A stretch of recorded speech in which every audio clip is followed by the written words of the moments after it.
वेळ खूप झालेला आहे, अजून मामांना भाषण करायचं आणि 10 पर्यंत आपल्याला सभा संपवायची. आज इंदापूर शहरामध्ये नगरपालिकेच्या निवडणुकीच्या निमित्तानं भरतशेठ शहा यांचे नगराध्यक्ष म्हणून आणि 20 नगरसेवकाला मतदान करा हे सांगण्यासाठी म्हणून उपस्थित असलेले दत्तामामा भरणे, व्यासपीठावर असलेले सर्व नेते मंडळी, समोर बसलेले सर्व पक्षाचे कार्यकर्ते, आपले सर्व उमेदवार, मी प्रथमतः या इंदापूर शहराचे मनापासून आभार मानतो की खऱ्या अर्थानं आम्ही कालपासून पाहतोय अतिशय चांगला प्रतिसाद या राष्ट्रवादी पक्षाच्या उमेदवाराला आपण या ठिकाणी दिलेला आहे. कालच्या सभेवरून, आजच्या सभेवरून आणि येणाऱ्या पुढच्या सभेमध्ये सुद्धा याच्या दुपटीनं फरक या इंदापूर शहरामध्ये 100% पडणार आहे. निवडणुका येत असतात, जात असतात, परंतु इंदापूर तालुक्याची निवडणूक ही वेगळ्या वळणाला गेलेली अशी आम्हाला या ठिकाणी जाणवते. त्याचं कारण एक आहे की सर्वसामान्य माणूस शेवटी आर्थिक प्रत्येकाकडे आहे, पण सर्वसामान्य माणूस असणारा भरतशेठ यांना घेरण्याचा प्रयत्न 3 माणसं करतात.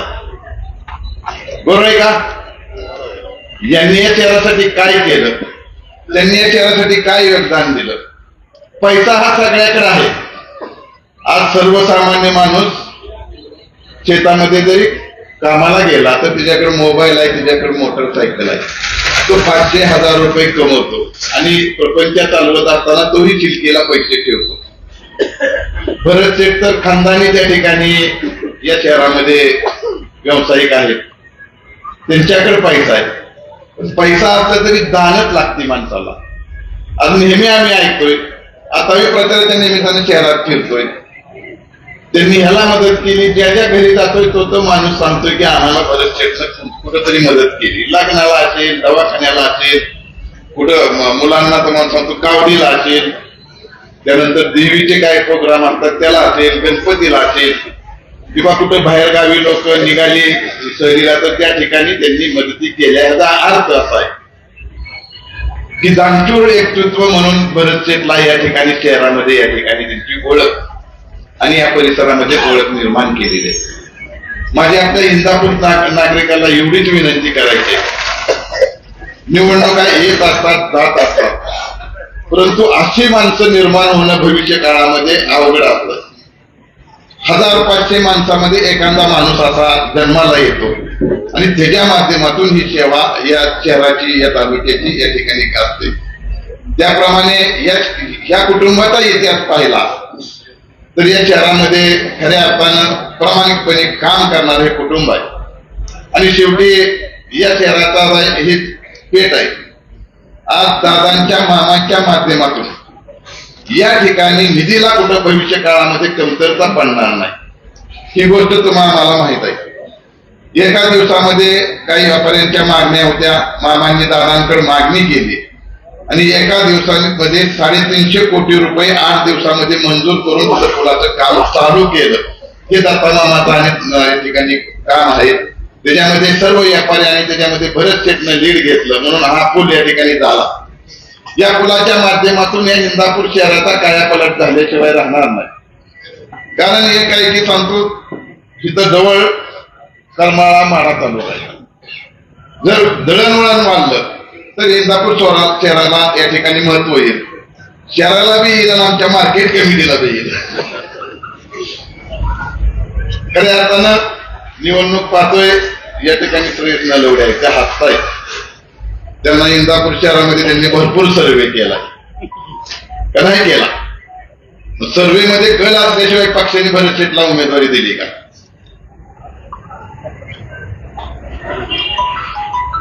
शेवटी सर्वे पाहायला गेला. आता काही लोक बोलतायत रे या ठिकाणी, सगळेच आहेत पत्रकार. काही लोक म्हणतात की पुन्हा अन्याय झाला. अन्याय झाला म्हणणारी लोक कोण आहेत? 2. बरं आहे का? पक्षाने काय त्यांना कमी केलं होतं, काँग्रेस पक्षाने काय कमी केलं, त्यावेळेस यांनी सोडून कुठं प्रवेश केला. त्यानंतर भाऊंसारखे मुलीच्या वरती अन्याय झाला नाही का हे शहरातल्या लोकांनी विचारलं पाहिजे. सोमतेमध्ये नाही, अहो शेवटी ती बहीण आहे, इतके भरलेला टाकायचं नसतं, टाकलं गेलं. शहरातले लोक काय विचारत नाही, तुम्ही दुसऱ्याला अन्याय झाला मग तुम्ही तुमच्या बहिणीवर काय अन्याय केला, तर पुन्हा अन्याय झालाय, महाग तिकीट दिलेत, काय दिलंय, सगळ्याच पक्षाने केलंय, सगळ्या गोष्टी झाले, सर्वे आला, सर्वे मध्ये जर उमेदवार शेवटी पक्ष हा विचार करत असतो, सर्वे मध्ये ज्यांचा सर्वे पुढे येतो त्यांनाच उमेदवारी दिली जाते. परंतु हा जी एक 8-4 दिवसामध्ये प्रचार चाललाय हा चुकीचा प्रचार आहे. इंदापूर शहरातल्या लोकांनी या भूलथापेला अजिबात बळी पडू नका. माझी विनंती आहे, मामानी दादानी उमेदवार दिलाय, हा स्वच्छ प्रामाणिक आणि पक्षाची प्रामाणिकपणे सेवा करेल, या वजामध्ये कुठलीही पावती या दुकानदाराला मिळणार नाही, याची गवाही मामाच्या आमच्या वतीनं मी या ठिकाणी देतो. कुठली वर्गणी या ठिकाणी घेतली जाणार नाही, कारण घेणार त्यामुळे त्याची काही चिंता तुम्ही करू नका. शेठचा स्वभाव वेगळा आहे आणि कुठेही या ठिकाणी प्रचार असा केला जातोय, परत शेठ रात्री येतील का, परत रात्री याला आमच्यासारखी माणसं असल्यावर रात्री नाही खवाबी देत परत शेठला पाठीमागे खंबीर माणसं नव्हती या अगोदर, आता आमच्यासारखी खंबीर माणसं आहेत, आमच्या अगोदर परत शेठ पळतील. ह्याची चिंता करू नका, ते खंबीर आहेत, त्याची मन आता खंबीर केलंय, त्याचं मन आता आम्ही भीत केलंय आणि शेजारी बाबा आम्ही त्याला डरत नाही. त्यामुळे एवढी ताक असल्यानंतर कसल्याही गोष्टीला आपण कुठलाही विचार करू नका. इंदापूर शहर हे मुलांच्या बाबतीमध्ये नोकऱ्या नाहीत, मामा सगळ्याला नोकरी लावू शकत नाहीत, पण या शहरामध्ये हे करताना जास्तीत जास्त दुकानदारी गाळे याच्यामध्ये या इंदापूर शहरातील तरुणांना 80% प्राधान्य द्या आणि जे गाळे बांधले जातील त्यामध्ये दिलं पाहिजे असं मत या ठिकाणी. प्रत्येकाला नोकरी आपण देऊ शकत नाही. शेवटी आम्ही कृषी उत्पन्न बाजार समितीच्या माध्यमातून सुद्धा ज्यावेळेस करेल तो सगळा तालुक्याचा विषय आहे, पण त्याच्यामध्ये थोडं बहुत तरी प्रमाण आम्ही या शहरातल्या तरुण मुलांसाठी त्या ठिकाणी ठेवण्याचा आम्ही प्रयत्न करेल. आज नोकरीच्या बाबतीमध्ये बरीचशीच मुलं शिकलेली आहेत, नोकरी लागली पाहिजे आणि नोकरीमध्ये जर नाही लागली तर खऱ्या अर्थानं मुलांची लग्न सुद्धा होऊ नये.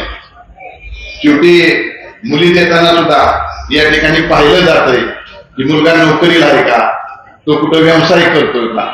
जर त्या ठिकाणी नाही झालं तर बरेचशाच गावामध्ये आमच्या ग्रामीण भागामध्ये मुलांचं वय 35-40 झाले, पण मुलींच्या बाबतीमध्ये त्या ठिकाणी शेवटी मुलगीचा वडील सुद्धा म्हणतो ना त्या मुलाला नोकरी पाहिजे, तो मी विचार करत असतो. तर याकडे सुद्धा लक्ष मामा भविष्यामध्ये देणं गरजेचं आहे. शेवटी आपल्या तालुक्यातील मुलांची लग्न झाली पाहिजे, मुलींची लग्न झाली पाहिजे आणि यासाठी म्हणजे मामा आपण मध्यस्थी केली पाहिजे. बरेचशा वेळा असं होतं की लग्न जमताना पुण्याच्या बाबतीमध्ये हे असता येतं, त्याच्यामध्ये मध्यस्थी केली तर लग्न जमून जातात. आता हा गोष्ट झाला राहायचा, पण माझी पुन्हा एकदा कळकळीची आग्रहाची विनंती आहे. तालुक्यामध्ये वातावरण वेगळं आहे. ग्रामीण भागात सुद्धा चर्चा करताना बरेचसे आणि राष्ट्रवादी पक्षाच्या उमेदवाराशिवाय चर्चा केली जात नाही, ही सुद्धा तुम्हाला मला माहित आहे. आणि ही निवडणूक इंदापूर शहरातील नागरिकांनी हातामध्ये घेतलेली. आम्ही जर म्हणलं इकडे करू नका तरी लोक ऐकणार नाहीत. लोकांनी ठरवलंय भरत शेठ की जय, राष्ट्रवादी पक्ष की जय, घड्याळ की जय. प्रत्येकाने एकदा हात वर करून सांगा मी घड्याळ, प्रत्येकाने हात करा घड्याळ, राष्ट्रवादी पक्षाचा विजय असो. तर उद्याच्या निवडणुकीमध्ये या शहरातून आपल्या 21च्या 21 उमेदवाराला मतदान करा, अशा प्रकारची कळकळीची आग्रहाची विनंती करून माझं 2 शब्द संपवतो. जय हिंद, जय महाराष्ट्र.